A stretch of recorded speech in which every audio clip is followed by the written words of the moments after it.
I was still pretty shook up from the last level when I started Trance. Trance's map music did nothing to ease the tension. As for how to describe it, have you ever heard the theme from Videodrome? That's the closest thing I can think of it to compare it to. I checked to see who the new monster was, and it was Orga, a monster who didn't make his film debut until 2000, appearing in a game made in 1988. So much for my theories about Titanosaurus and Biollante. There's no way this game was made in 1988. Those guys at Toho may be smart, but I'm sure they couldn't see that far into the future. If they could, they never would have gave Roland Emmerich the rights to make a Godzilla movie. No, this had to be a hack of some kind, which just opened up even more questions. Who made this hack? When? How? And most importantly, why? The why was the question that bothered me most. My immediate assumption was to think Billy did this to pull a joke on me, but that couldn't be right either. Billy didn't know how to make a ROM hack. If he did, he'd probably just do something simple and stupid like replacing all the monsters with crudely drawn genitalia. Unless Billy had amazing game editing skills and a serious dark streak to his imagination that he never told me about. He couldn't have made this. Is it even possible to put a hacked ROM into a cartridge? Aside from that, my eye was drawn to a new icon on the map. A question mark. I was really curious as to what it did. I'm sure you're also curious, so I'll explain the quiz levels now, since this was when they start appearing. There was one of these per map from here on, and they always appeared near the start of the map. When you start on a quiz level, you appear on a screen like this. As you can see, there's a question at the top, a yes and no button, and an emoticon in the center. I'll refer to the emoticon as face. Real creative, I know. And for convenience, I'll refer to face as the one asking the questions. The music for the quiz levels was a track actually in the game. It's the one that plays when you try to use the Ghidorah cheat and get sent to an unplayable level. Face asks you 12 yes or no questions, and you move your monster to the buttons for your answer. When you answer, the question disappears and Face changes expressions for about 8 seconds. Then he goes back to neutral and a new question comes up. There was no time limit, nor any right or wrong answers. Face has no respect for the player's personal boundaries and will sometimes ask deeply disturbing and personal questions. For example, do you like hurting people? Have you ever killed or raped anyone? Have you been molested by a family member? Other times he would ask questions that were either mind-numbingly stupid, is the sun hot, is water wet, or just flat out ridiculous, does your dog like the president? And maybe once per quiz, Face would ask you a question about the game. With one exception, Face's expression changes seem to have no effect on the game, except for indicating what the game creator thought of your answer. His reactions rarely made any sense, and at first, I thought they were randomly generated. The questions never followed a pattern. Face never stayed on the same subject for more than 2 questions. Early on, there were questions that made me think Face was building up to something, only to then ask some stupid garbage. Here are the expressions of Face that I saw while playing. I'll separate them into 2 categories: the expressions I understood and the expressions I didn't. First are the expressions I understood. 1 is neutral, his default expression. 2 is angry. If you try to attack Face, his expression changes to this, but nothing else happens. 3 is sad. 4 is happy. 5 is sick. 6 is maniacal. Face made this expression when he was being an asshole. You'll see what I mean later. 7 is surprised. 8 is love. 9 is annoyed. 10 is confused. And 11 is guilty or hurt. And here are the others. 2 of these only appeared once, numbers 1 and 12, and I suspected they might have been in-jokes from the creator. Their respective questions were, do you like ice cream, and are you a tough guy? As for the questions in the first quiz, luckily I had a notepad and pen handy. I have problems remembering things, so I often carry one around to jot things down. And sometimes I doodle in it when I'm bored. So when the first quiz started, I thought I'd record what happened, and I'm glad I did. Here are the first series of questions, my answers, and Face's reactions. Do you like the game? Yes. Are you afraid? Yes. Are you over 18? Yes. Do birds have teeth? No. Is peanut butter good? No. Does the moon rotate? Yes. Have you had a job? Yes. Do you like hurting people? No.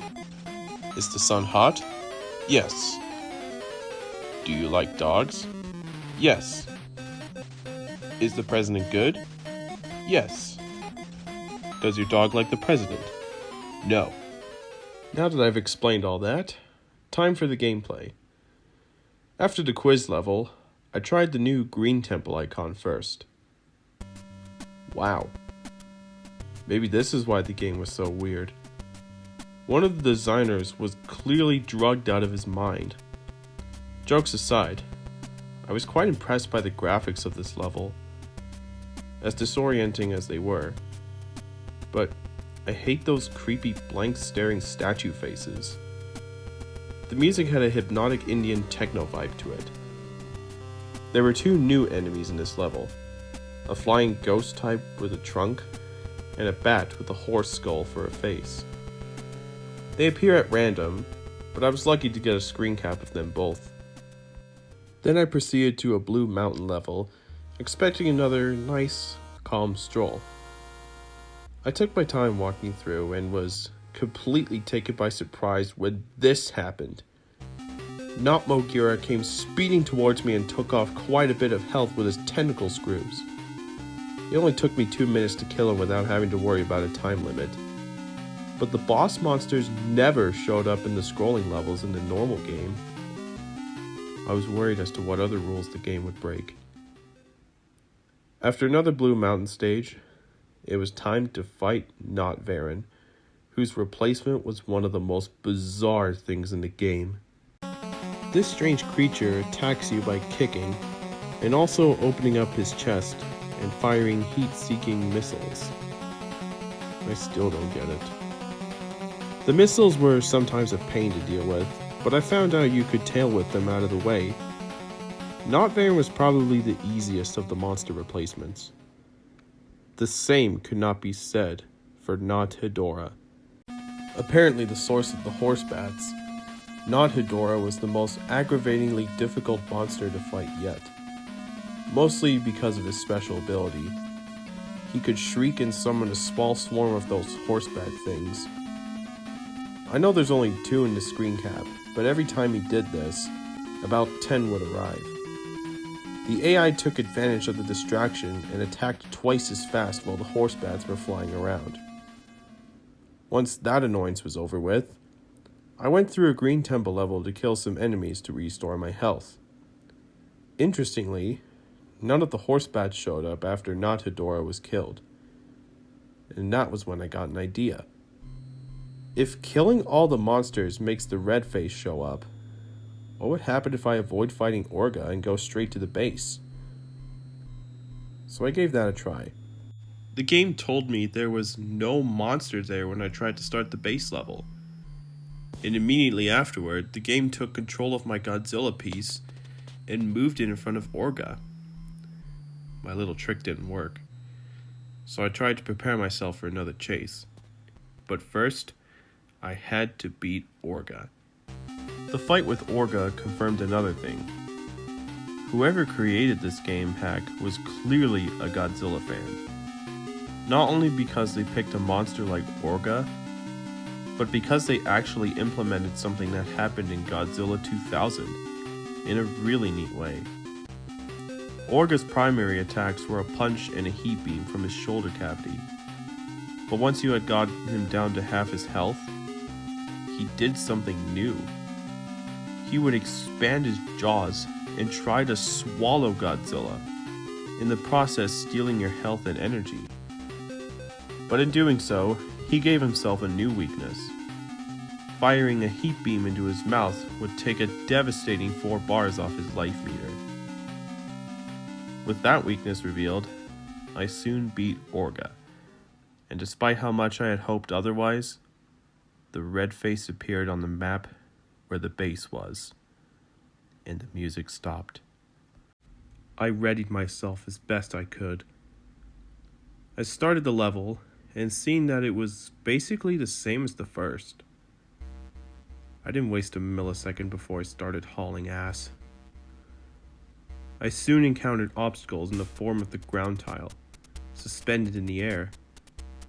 Most of them you could jump over or destroy. Others you had to crouch under.